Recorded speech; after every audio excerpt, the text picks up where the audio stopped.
નમસ્કાર, આપ જોઈ રહ્યા છો મંતવ્ય ન્યૂઝ અને ગુજરાત એટ 7 સાથે હું છું આપની સાથે નંદની। સમાચારોની શરૂઆત કરીશું। મહત્વપૂર્ણ સમાચાર ભાવનગરથી સામે આવી રહ્યા છે। બગદાણાના નવનીતને જે માલ મારવામાં આવ્યો હતો તેને લઈને આ વધુ સમાચાર સામે આવ્યા। લોક સાહિત્યકાર માયા આહિરના પુત્ર જયરાજ આહિરની ધરપકડ કરવામાં આવી છે। એસઆઈટીની ટીમ દ્વારા મળેલા પુરાવાઓને લઈને ધરપકડ કરવામાં આવી છે। જયરાજ સામે પ્રાયોગિક પુરાવાઓ નિવેદનોને આધારે ધરપકડ કરવામાં આવી છે। અગાઉ પણ જયરાજ આહિરને સમન્સ પાઠવવામાં આવ્યો હતો અને તેના આધાર પર હવે અટકાયત કરાઈ છે। ત્યારે આરોપીઓના મોબાઈલ સંપર્કને લઈને પણ ધરપકડ કરવામાં આવી છે। જ્યારે એસઆઈટી આગળ જે તેમની પાસે જે પણ પુરાવા છે તેના પુરાવાને આધારે જયરાજ આહિરની અટકાયત કરાઈ અને લોક સાહિત્યકાર માયા આહિરના પુત્ર છે આ જયરાજ આહિર અને તેમની હવે એસઆઈટી દ્વારા અટકાયત કરવામાં આવી છે। નવનીત બાંધિયાને જે મારવાનો જે મામલો હતો તેમાં આ સૌથી મોટા સમાચાર, જેમાં જયરાજ સામે પ્રાયોગિક પુરાવાઓ અને નિવેદનોને આધાર પર તેની અટકાયત કરવામાં આવી છે। આરોપીઓના મોબાઈલ સંપર્કો અન્ય ડિટેલના કારણે તેમની અટકાયત કરાઈ છે તેવો ઉલ્લેખ કરવામાં આવ્યો છે।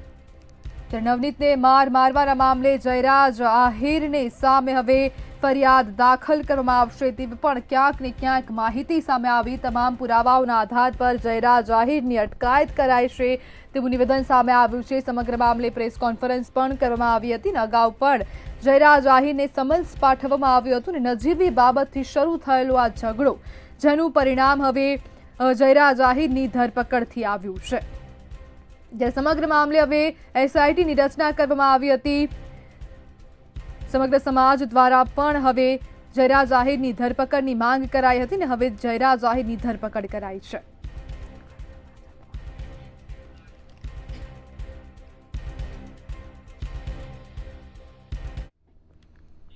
ભાવનગરના બગદાણામાં નવનીત બાંધિયા પર થયેલા હુમલામાં આખરે જયરાજ આહિરની ધરપકડ કરવામાં આવી છે। બીજી બાજુ કોળી સમાજ મહાસંમેલન દ્વારા શક્તિ પ્રદર્શન કરશે। બીજી તરફ એસઆઈટી દ્વારા માયા આહિરના પુત્ર જયરાજ આહિરની ફરી પૂછપરછ હાથ ધરાઈ છે। વધુ વિગત સાથે જોઈએ ખાસ અહેવાલ। બગદાણા હુમલા કેસમાં એસઆઈટી દ્વારા સઘન તપાસ તેજ। માયાભાઈ આહિરના પુત્ર જયરાજની ફરીથી પૂછપરછ બાદ ધરપકડ। અત્યાર સુધીમાં કુલ 13 આરોપીઓની કરાઈ ધરપકડ। ભાવનગરમાં કોળી સમાજનું વિરાટ મહાસંમેલન યોજાશે। કુંવરજી બાવળિયાએ સંમેલનના હેતુ સામે ઉઠાવ્યા સવાલો। વિમલ ચુડાસમાએ જાગૃત સમાજ અને મુખ્યમંત્રી પદની કરી વાત। દેવજી ફતેપરાએ સંમેલનને એકલ દોકલ વ્યક્તિઓનું ગણાવ્યું આયોજન। ભાવનગરના બગદાણામાં નવનીત બાલગિયા પર થયેલા હુમલાએ સમગ્ર પંથકમાં ભારે ચકચાર જગાવી છે। આ કેસમાં લોક સાહિત્યકાર માયાભાઈ આહિરના પુત્ર જયરાજ આહિર પર ગંભીર આક્ષેપો લાગ્યા હતા। પોલીસની સ્પેશિયલ ઇન્વેસ્ટિગેશન ટીમ એટલે કે એસઆઈટી દ્વારા અત્યાર સુધીમાં 13 શખ્સોની ધરપકડ કરવામાં આવી છે। આજે ફરી જયરાજ આહિરને પૂછપરછ માટે આઈજી કચેરીએ બોલાવવામાં આવ્યો હતો અને જયરાજ આહિરની આખરે ધરપકડ કરવામાં આવી છે। સમન્સમાં જ્યારે હું હાજર રહ્યો ત્યારે પણ મેં જાણ કરેલી હતી। તપાસમાં જ્યારે જરૂર પડે ત્યારે મને જાણ કરશે ત્યારે હું તપાસમાં પૂરેપૂરો સહયોગ આપીશ।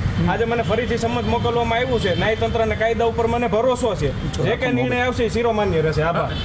આ વિવાદના પગલે ભાવનગરમાં કોળી સમાજ દ્વારા મહાસંમેલનનું આયોજન કરવામાં આવ્યું છે। જો કે આ સંમેલનને લઈને સમાજના દિગ્ગજ નેતાઓમાં જ મતમતાંતર જોવા મળી રહ્યા છે। કેબિનેટ મંત્રી કુંવરજી બાવળિયાએ સંમેલનના હેતુ પર સવાલો ઉઠાવ્યા છે, જ્યારે પૂર્વ સાંસદ દેવજી ફતેપરાએ તેને વ્યક્તિગત હિતનું સંમેલન ગણાવ્યું છે। નેતાઓએ સ્પષ્ટ કર્યું કે બે સમાજ વચ્ચે વૈમનસ્ય ફેલાય તેવા આયોજનોથી દૂર રહેવું જોઈએ। એ વાત અલગ છે, એમાં હક અને અધિકારો ત્યાં શેના માટે છે એનો ઉદ્દેશ અથવા તો કોઈ વાત નહીં। અમને એ બાબતે કોઈ અમને જાણ કરી અથવા તો એ બાબતે અમને વિશ્વાસમાં લીધા અથવા જાણ થયું અમને હજુ સુધી છે નહીં। એમના 2-4 લોકો કોઈ જાહેરાત કરી દેતા હોય તો એવું મહાસંમેલન ન કહેવાય। ખરેખર સંમેલન બોલાવવું હોય તો જે નોખા મંડળ હાલે છે, વેલનાથ મંડળ હોય, માનરાતા હોય કે સમસ્ત કોળી સમાજ હોય, એ સમાજની ગુજરાતના આગેવાનોની મિટિંગ બોલાવી જોઈએ કે આપણે આ હેતુથી અમે ભાવનગરમાં સંમેલન બોલાવી રહ્યા છીએ। તો બધાને ખબર પડે ને આનો હેતુ શું છે. પણ આ તો એક બે વ્યક્તિ ભેગા થઈ અને જો બોલાવતા હોય ને જાહેરાત કરી હોય તો એમાં કોઈ પણ પ્રકારની મને પણ જાણ પડશે. બગદાણા વિવાદમાં નવનીતભાઈ બાલદિયાને ખરેખર ન્યાય મળ્યો છે ખરા? કારણ કે એસઆઈટી જે છે તો કોઈ પ્રતિક્રિયા આપી નથી રહી. પણ મુખ્યમંત્રીએ ગૃહમંત્રીએ એ આખી એક રચના કરી છે અને તપાસ ધમધમાટ ચાલી જ રહી છે. બીજી તરફ ધારાસભ્ય વિમલ ચુડાસમાએ કોળી સમાજની એકતા પર ભાર મૂકતા મોટું નિવેદન આપ્યું છે. તેમણે જણાવ્યું કે જો સમાજ સંગઠિત અને શિક્ષિત હશે તો કોઈ પણ રાજકીય પક્ષ ટિકિટ આપતા અટકાવી શકશે નહીં. ચુડાસમાએ વધુમાં ઉમેર્યું કે ગુજરાતમાં કોળી સમાજની વસ્તી નિર્ણાયક છે અને જો યોગ્ય તક મળે તો સમાજના પ્રતિનિધિને મુખ્યમંત્રી બનતા કોઈ પણ રોકી શકશે નહીં.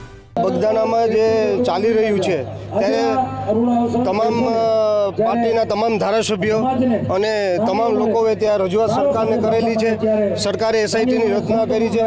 એસઆઈટીની રચનાની તપાસ ચાલુ છે અને જે તપાસ ચાલુ છે જ્યાં સુધી તપાસનો રિપોર્ટ ન આવે ત્યાં સુધી જે તપાસ ચાલી રહી છે. હજી તપાસનો રિપોર્ટ નથી આવ્યો પણ સમાજને અધિકાર છે.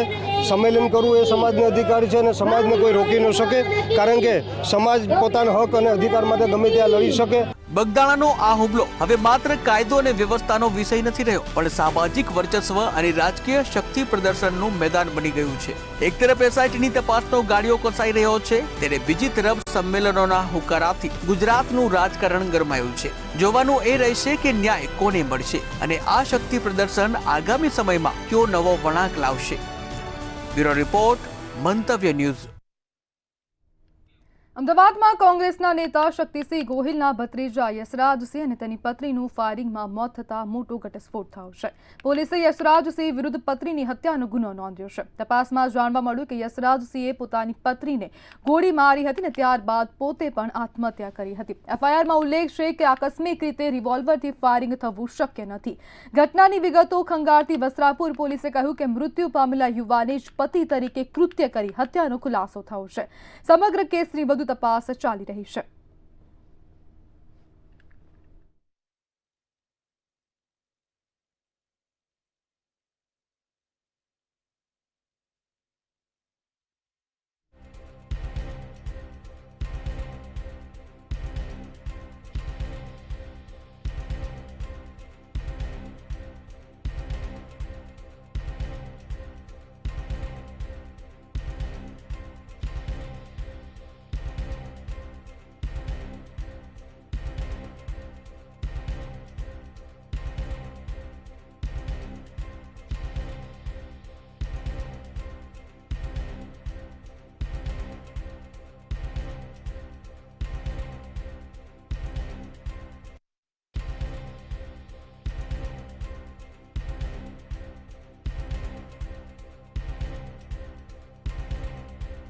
ગોળી મારીને યશરાજસિંહે પોતે પણ આત્મહત્યા કરી હતી. પોલીસ એફઆઈઆરમાં નોંધ્યું છે કે આકસ્મિક રીતે ફાયરિંગ થવું એ શક્ય નથી. જ્યારે પત્નીનું ફાયરિંગમાં મોત નીપજ્યા બાદ યશરાજસિંહનો આપઘાત જોવા મળ્યો હતો. સમગ્રને લઈને હવે એફઆઈઆર દાખલ કરવામાં આવી છે. પોલીસે યશરાજસિંહની સામે હત્યાનો ગુનો દાખલ કર્યો છે. જ્યારે સમગ્ર મામલે માહિતી પણ પ્રેસને આપવામાં આવી હતી. જ્યારે યશરાજસિંહ પોતે પણ પોતાના મગજ પર ગોળી મારીને આત્મહત્યા કરી હતી.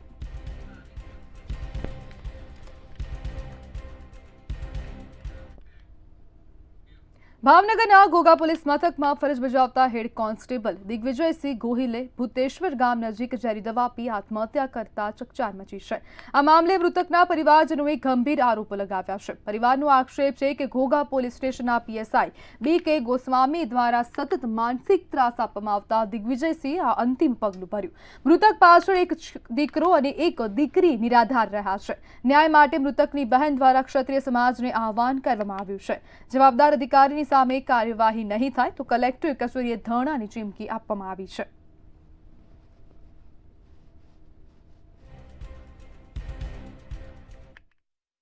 મમ્મી મને માનસિક ત્રાસ છે, મારે નોકરી છોડી દેવી છે. મેં મારા દીકરાને 1.5 મહિનો નોકરી પર ન જવા દીધો અને સાહેબ કહે છે કે માનસિક મારો દીકરો નતો, એને મેડલ અમતું ન મળ્યું હોય. મારા દીકરાને એનું બૈરું નાનું બાળ છે, એના છોકરા નાના છે. મારા દીકરાને ન્યાય આપો. માનસિક નતો, મારા દીકરાને કાગળિયા દવા નહીં પડ્યા છે મારી આગળ. એ માનસિક નતો, એને આ તકલીફના હિસાબે અમારે દવા ચાલુ કરવી પડી. બધું મારી આગળ છે સાબિતી, હું આપીશ. મારા દીકરાની ફાઇલ, ડોક્ટરની ફાઇલ છે મારી આગળ. આ સાહેબ ખોટા છે, ઘરે આવીને મારા દીકરાને લઈ ગયા છે સાઈન કરીને, અને એમ કીધું છે કે તમને તમારી રીતે નોકરી આપીશ. એમ કઈ લઈ ગયા ને મારા દીકરાને આ અઠવાડિયાની અંદર મારા દીકરાએ આત્મહત્યા કરી છે. અરે આ માનસિક ત્રાસ દઈને એને આત્મહત્યા કરાવી છે, મારા દીકરાનો જીવ લીધો છે. અને જ્યાં અમે મારી બેબીને એડમિટ કરી હતી ત્યાં એ લોકો અને જ્યાં નીચે આવીને ફોન કરે કે તમે ક્યાં છો, ત્યાં ચેક કરવા આવતા હતા અને એમનું લોકેશન માંગે. એ જ્યાં બારે જાય તો એનું લોકેશન માંગે. અમે ફરવા ગયા હતા તો એનું લોકેશન માંગતા હતા. એ વાણંદને ત્યાં દાઢી કરાવવા ગયા હતા છતાં ત્યાં એને લોકેશન લેવામાં આવ્યું હતું. અને રોજ એક જ ફરિયાદ મારા હસબન્ડની હતી કે સાહેબ મને બહુ પ્રેશર કરે છે, કાગળ માટે મને બહુ પ્રેશર કરે છે. અને મારા હસબન્ડ એવા નહોતા કે સુસાઇડ કરે. મને વિશ્વાસ છે ગળા સુધી કે કોઈ દી આવું ન કરે, પણ ગોસ્વામી સાહેબે એને બહુ પ્રેશર કરી અને આવું કરાવ્યું છે. ગોસ્વામી સાહેબના કારણે મારા ભાઈને એટલો માનસિક ત્રાસ સાહેબ આપતા હતા કે જેના કારણે તારીખ 22/1 ના કારણે મારા ભાઈએ અવળું પગલું ભરી અને પોતાનું જીવન ટૂંકાવી દીધું છે. હવે હું મારા ભાઈને ન્યાય અપાવો એવી આશા રાખું છું, કેમ કે જે કાયદામાં રહી અને બીજા માટે કાનૂની કાર્યવાહી કરીને કામ કરતો હતો, જો એને ન્યાય ન મળે તો આ ન્યાયતંત્ર હાવ ખોટું છે. મારો ભાઈ કોઈ દિવસ માનસિક આવી રીતે પગલું ભરે જ નહીં, એને કોઈ પ્રોબ્લેમ હતી જ નહીં. સાહેબના કારણે, એના પ્રેશરના કારણે મને ફોન કરીને કહેતો હતો, અને છેલ્લે એને આવું પગલું ભર્યું ને ત્યારે એને મને ફોન કર્યો કે દીદી હું આ જાઉં છું, મારી બધી વિગત મારા ગાડીમાં હશે. મારા ભાઈની ગાડી, મારા ભાઈનો મોબાઈલ અને મારા ભાઈના બધા ડોક્યુમેન્ટ્સ એના સાહેબ પાસે છે. ગાંધીનગરમાં 26 જાન્યુઆરીએ ઠાકોર સમાજનું મોટું મહાસંમેલન યોજાશે, જેને લઈ ગાંધીનગર રામકથા મેદાનમાં તડામાર તૈયારીઓ શરૂ કરી દેવામાં આવી છે. મહાસંમેલન મધ્યરાત્રિએ 3 વાગે મળવાનું છે, જેમાં સમાજને શિક્ષિત બનાવવા તેમજ સમાજના કુરિવાજો દૂર કરવા બાબતે પણ ચર્ચા કરવામાં આવશે, તેમજ મહત્વના નિર્ણય પણ લેવામાં આવશે. આ કાર્યક્રમ અમારા સમાજનો એક અભ્યુદયના બે નેજા હેઠળ થઈ રહ્યો છે, કેમ કે અંધકારથી ઉજાસ તરફ સમાજને લઈ જવો. અમારા સમાજની અંદર શિક્ષણ, સામાજિક રીતે પાછળ છીએ, તો અલ્પેશજી ઠાકોરનો હેતુ એવો તો બધી રીતે સમાજ અમારો અગ્રેસર થાય, એ રીતે સમાજના એકતાના દર્શન થાય, એ માટેનો આ કાર્યક્રમ છે. આ 26મી જાન્યુઆરી પણ રાતે 3 વાગે ખૂબ મોટી સંખ્યામાં 10 લાખથી વધારે ભાઈઓ ભેગા થવાના છે. અને અમારા સમાજમાં એક મેસેજ, જેથી કરીને અમારો સમાજ એક શિક્ષિત બને, કુરિવાજો દૂર કરે, અને એમાંથી આ એક સમાજ એક સાથે ભેગા થઈ અને એક નવી પ્રેરણા, નવી દિશા પ્રાપ્ત કરે, એના માટે આ મિટિંગ બોલાવી છે. બીજું સાથે 26મી જાન્યુઆરી રાતે 3 વાગે મહાસભા છે, સવારે 6 વાગ્યાથી સભા ચાલશે. સભા પત્યા પછી સવારે 6 વાગે એટલે સરસ્વતી ધામનું ભૂમિપૂજન છે, અને 1 લાખથી વધારે બહેનો એક જ સાડીમાં, એક જ ડ્રેસમાં આવી સામૈયું કરી અને ભૂમિપૂજન કરશે. ગાંધીનગરમાં 26મી જાન્યુઆરીએ મધ્યરાત્રિએ 3 વાગે ઠાકોર સમાજનું એક મોટું અભ્યુદય સંમેલન આયોજિત કરવામાં આવ્યું છે. આ સંમેલનની વાત કરીએ તો રામકથા મેદાન ખાતે અત્યારે આપ જોઈ શકો છો તે રીતે તૈયારીઓ ચાલુ કરી દેવામાં આવી છે. લાખોની સંખ્યામાં ઠાકોર સમાજના યુવાનો તેમજ આગેવાનો રામકથા મેદાન ખાતે ઉમટી પડશે. અભ્યુદય સંમેલન યોજવા પાછળનું મુખ્ય કારણ સમાજનું ઉત્થાન છે. શિક્ષણ વધે અને કુરિવાજ ઘટે તે હેતુથી આ સમગ્ર આયોજન કરવામાં આવ્યું છે.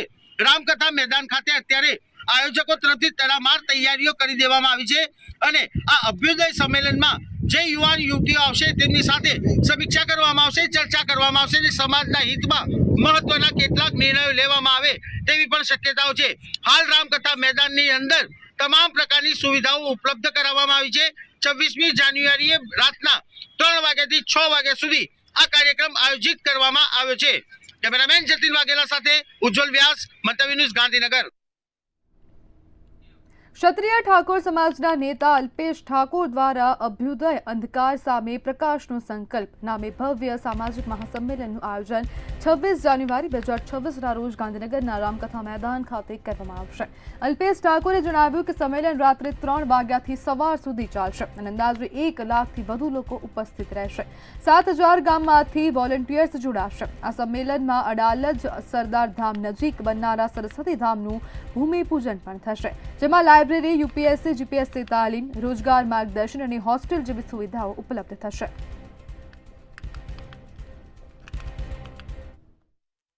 શિક્ષણ ખૂબ જ જરૂરી છે અને શિક્ષણના મુદ્દાને લઈને ભાજપના ધારાસભ્ય અલ્પેશજી ઠાકોર ફરી વખત માર્કેટમાં આવ્યા છે. અલ્પેશજી, ફરી વખત યુવાઓ અને ખાસ કરીને બાળકો માટે શિક્ષણનો એક મુદ્દો સારો છે. એક સરસ્વતી ધામનું નિર્માણ કરવા જઈ રહ્યા છે, જ્યાં રાજ્ય સરકારે જમીન ફાળવી છે બધાના 50% ભાવથી. એના માટેનો એક સારો કાર્યક્રમ કરવા જઈ રહ્યા છે. સમાજની એકતાના સંદેશા સાથે એક વિચારધારા જે વ્યસન મુક્તિની હોય, એક વિચારધારા જે શિક્ષણની હોય, એક વિચારધારા જે રોજગારની હોય, એના માટે એક સરસ કાર્યક્રમ કરવા જઈ રહ્યા છે, જ્યાં તમામ 7,000થી વધારે ગામડાના અમારા સ્વયંસેવકો આવવાના છે. અમે સંદેશો એ આપીએ છીએ રાતના 3 વાગે એકત્રિત થવાના છે. એટલે ઘણાને એવું લાગે કે 3 વાગે શું છે? 3 વાગે એટલે એકત્રિત થવાના છીએ કે હવે અમે ઊંઘતા નથી, અમે બદીઓમાંથી બહાર નીકળ્યા છીએ, વ્યસનોમાંથી બહાર નીકળ્યા છીએ અને શિક્ષા તરફ આગળ વધી રહ્યા છીએ. એટલે રાતના 3 વાગે અને વહેલા 6 વાગે ઉગતા પહોરે એનું ભૂમિપૂજન કરવાના છીએ 11 નાના ભૂલકા બાળકોના હાથે. એને એ સંદેશો છે કે અમે આવનારી પેઢી માટે શૈક્ષણિક દિશા નક્કી કરવા માટેની આ તૈયારી કરી રહ્યા છે. અચ્છા, કોણ કોણ મુખ્ય મહેમાન તરીકે આવવાનું છે અને આપણો જે આપણે પાયો નાખી રહ્યા છે એ કેટલો ફાયદાકારક બાળકોને થવા? એટલે આમાં તમને કહું, ત્યાં યુપીએસસી જીપીએસસીના ક્લાસો બનશે, ત્યાં અદ્યતન લાઇબ્રેરી હશે, 2000થી વધારે દીકરા દીકરીની રહેવાની વ્યવસ્થા હશે, ત્યાં પ્રી ભરતી તાલીમ સેન્ટર હશે, ત્યાં વિદેશ ભણવા માટેની અથવા રોજગાર માટેનું માર્ગદર્શિકા હશે, સરકારી યોજનાઓની અમલીકરણ માટેની માર્ગદર્શિકા હશે, ત્યાં પ્રાઇવેટ સેક્ટરની નોકરીઓ માટેની પણ એક વ્યવસ્થા ઊભી કરવામાં આવશે. એટલે સમાજને તમામ દિશાઓમાં આધુનિક ખેતી કઈ રીતે કરી શકાય એની પણ વાત હશે. એટલે જે રીતે જમાનો બદલાણો છે, આધુનિકતા સાથે આ સમાજને કઈ રીતે જોડી શકાય, કઈ રીતે આધુનિક જમાનાનો ફાયદા આ સમાજને પહોંચાડી શકાય, આ એના માટેનો પ્રયત્ન છે ને એમાં તમામ રાજકીય સામાજિક આગેવાનો ઉપસ્થિત રહેવાના છે. આપ જોજો કે એ દિવસે તમામ લોકો વાળાઓ ભૂલીને તમામ રાજકીય સામાજિક આગેવાનો સાથે જોડાવાના છે. એટલે કે વ્યસન મુક્તિને સૌથી મોટો કાર્યક્રમ બાદ હવે જે એજ્યુકેશન મુદ્દે પણ જે સમાજના લોકો વધારે આગળ વધે, બાળકો આગળ વધે પ્રયાસ છે અને ખાસ કરીને રાત્રે આનું જે થવા જઈ રહ્યું છે તેને લઈને ખૂબ જ સારો કાર્યક્રમ આગામી 26 જાન્યુઆરી યોજવા જઈ રહ્યો છે. કેમેરામેન કેતન શ્રીમાળી સાથે મીર દુધરેજા, મંતવ્ય ન્યૂઝ, અમદાવાદ. સુરેન્દ્રનગર અને ચોટીલા પંથકમાં એસઆઈઆરની કામગીરી અને મતદાર યાદી સુધારણા કાર્યક્રમને લઈને રાજકારણ ગરમાયું છે.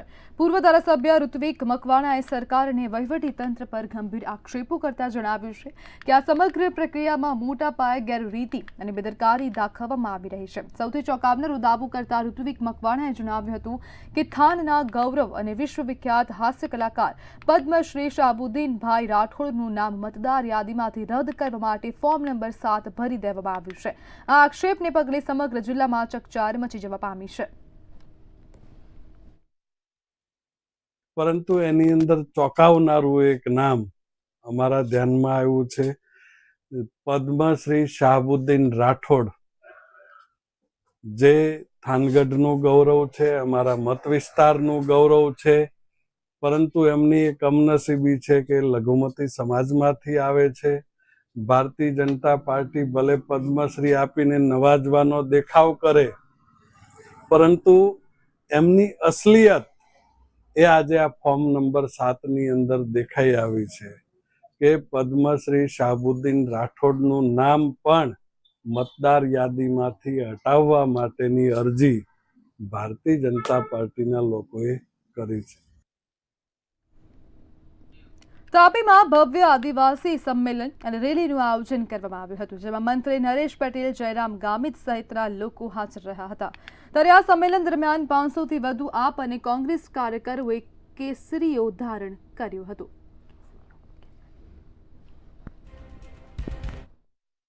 સવારથી લોકોએ જે પ્રેમ આપ્યો છે, આખું સોનગઢ શહેર આજે રસ્તા ઉપર આજે અભિવાદન માટે થઈને, સત્કાર માટે થઈને ઉપસ્થિત હતું. અને આજે અત્યારે બધા લોકોએ ખૂબ સરસ ભારતીય જનતા પાર્ટીના કાર્યકર્તાઓ મહેનત કરીને ભવ્ય સત્કાર સમારંભ કર્યો છે. ત્યારે બધાનો હૃદયથી આભાર માનું છું. અને જ્યારે મને આ દક્ષિણ ઝોનની જવાબદારી પ્રભારી તરીકે મળી છે, ત્યારે બધા જ ભારતીય જનતા પાર્ટીના કાર્યકર્તાઓ આગામી સમયમાં જે અત્યારે ભારતીય જનતા પાર્ટીનું સંગઠન મજબૂત છે એ વધારેમાં વધારે મજબૂત થાય. એટલે આપ પાર્ટી અને કોંગ્રેસ પાર્ટી ગમે એટલા જૂઠાણા ચલાવશે, પણ તાપી જિલ્લાનો આદિવાસી સમાજ, તાપી જિલ્લાના મતદારો, પ્રજાજનો એ આજે પણ ભારતીય જનતા પાર્ટીની સાથે છે. એ આજની સભા અને આજની રેલી ઉપરથી પ્રસ્થાપિત થયું છે. આપ સૌએ જોયું હશે કલાકોના કલાકો સુધી અહીંયા લોકો બેસી રહ્યા અને લગભગ 300 થી 500 જેટલા આપ પાર્ટીના કાર્યકર્તા અને કોંગ્રેસ પાર્ટીના કાર્યકર્તાઓએ આજે ભાજપમાં પ્રવેશ લીધો છે. વડોદરા ખાતે શહેરની લાલકાટ પાસે કોંગ્રેસ દ્વારા દેખાવો કરવામાં આવ્યો હતો. માઘ મેળામાં થયેલા વર્તન સામે વિરોધ નોંધાવ્યો હતો. સાધુ પર થયેલા અત્યાચારનો આક્ષેપ લગાવી દેખાવો કરવામાં આવ્યા હતા. જગતગુરુ શંકરાચાર્ય અવિમુક્તેશ્વર મહારાજ સાથે ગેરવર્તન કરવામાં આવ્યું હતું.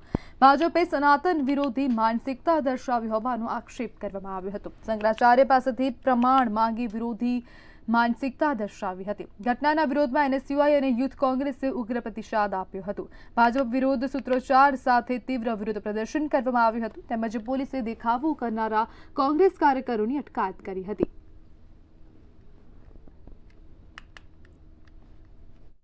શંકરાચાર્યના ઉપર હાથ ઉપાડવામાં આવ્યો, ગુરુજીઓને ઘસડીને માર મારવામાં આવ્યો. ત્યારે યોગી આદિત્યનાથ કયા મૂળે પોતાને યોગી ગણે છે એક મોટો સવાલ છે. જો પોતે યોગી હોય તો ગુરુજીનો સ્થાન શું અને એમનું માન શું એ એમને ખબર હોવી જોઈએ. ત્યારે ઉત્તર પ્રદેશ સરકાર દ્વારા જે શંકરાચાર્યને ગેરરીતિ કરવામાં આવી, એના પર જે હાથ ઉપાડવામાં આવે, એના વિરોધમાં યોગી આદિત્યનાથનું રાજીનામું માંગવાની માંગ કરવામાં આવી. અને સાથે સાથે એ જે યોગી લખાવે છે એ યોગી પણ એમને હટાવી દેવું જોઈએ. કેમ કે જો એ યોગી હોય તો પછી શંકરાચાર્યનું માન કરતાં એમને આવડતું હોય, અને જો શંકરાચાર્યનું માન ના જળવાતું હોય તો પછી એમને યોગી લખાવવાનો કોઈ હક નહીં. ત્યારે એમને યોગીની પદવી પણ છોડવી જોઈએ. એ પ્રકારની માંગ NSUI અને યુથ કોંગ્રેસ દ્વારા કરવામાં આવી. આગામી દિવસો માટે હવામાન ખાતાની આગાહી સામે આવી હતી. હવામાન ખાતાએ જણાવ્યું કે આગામી દિવસો દરમિયાન વાતાવરણ સૂકું રહેશે. તેમજ લઘુત્તમ તાપમાનમાં ઘટાડો જોવા મળ્યો હતો. સૌથી નીચું તાપમાન નલિયામાં 5 ડિગ્રી નોંધાયું હતું. અમદાવાદમાં લઘુત્તમ તાપમાન 12.5 ડિગ્રી નોંધાયું હતું. તેમજ ગાંધીનગરમાં લઘુત્તમ તાપમાન 11 ડિગ્રી નોંધાયું. આગામી 3 દિવસમાં 2 થી 5 ડિગ્રી સુધીનો ઘટાડો જોવા મળશે.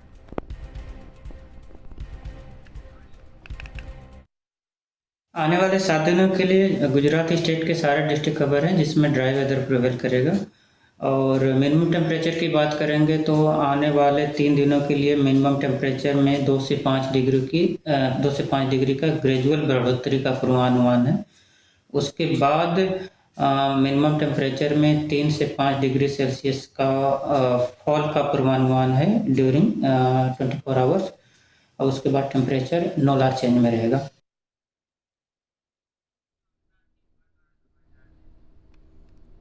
સમાચારમાં આગળ વાત કરીએ તો અમદાવાદ ખાતેથી મહત્વના સમાચાર સામે આવી રહ્યા છે. અમદાવાદથી મહત્વપૂર્ણ સમાચાર સામે આવ્યા. રાજાજી એન્ટરપ્રાઇઝ ફેક આઈટી કેસમાં કાર્યવાહી કરવામાં આવી. ફર્મના મુખ્ય કંટ્રોલર મેમોન મોહમ્મદની અટકાયત કરાઈ છે. આરોપીએ 52 કરોડના ફેક બિલથી 9.29 કરોડની આઈટીસી મેળવી હતી. 27 બોગસ એકમો થકી ખોટા બિલો ઇસ્યુ કરવામાં આવ્યા હતા. તેને જ લઈને હવે કાર્યવાહી કરવામાં આવી છે. 2 બોગસ બિલિંગ કેસમાં DGGIએ 3 આરોપીને પકડી લીધા છે. સમાચાર સામે આવી રહ્યા છે અમદાવાદ ખાતેથી. આ મહત્વપૂર્ણ સમાચાર. રાજાજી એન્ટરપ્રાઇઝ ફેક આઈટીસી કેસમાં DGGIની કાર્યવાહી સામે આવી. ફર્મના મુખ્ય કંટ્રોલર મેમોન મોહમ્મદ અફવાનની ધરપકડ કરવામાં આવી છે. આરોપીએ 52 કરોડના ફેક બિલથી 9.29 કરોડની આઈટીસી મેળવી હતી ને તેને જ લઈને હવે કાર્યવાહી કરાઈ છે. 27 બોગસ એકમો થકી ખોટા બિલો ઇસ્યુ કરવામાં આવ્યા હતા. અને 2 બોગસ બિલિંગ કેસમાં DGGIએ 3 આરોપીને પકડી પાડ્યા છે. તો 3 આરોપીની અટકાયત કરવામાં આવી છે. સમગ્ર મામલે સમાચાર સામે આવી રહ્યા છે. રાજાજી એન્ટરપ્રાઇઝની આ ફેક આઈટીસી કેસમાં મહત્વપૂર્ણ કામગીરી કરવામાં આવી. 3 લોકોની અટકાયત કરાઈ છે. ફર્મના મુખ્ય કંટ્રોલર મેમોન મોહમ્મદ અફવાનની ધરપકડ કરવામાં આવી છે. આરોપીએ 52 કરોડના ફેક બિલથી 9.29 કરોડની આઈટીસી મેળવી હતી ને તે જ રીતના 27 બોગસ એકમો થકી ખોટા બિલો ઇસ્યુ કર્યા હતા.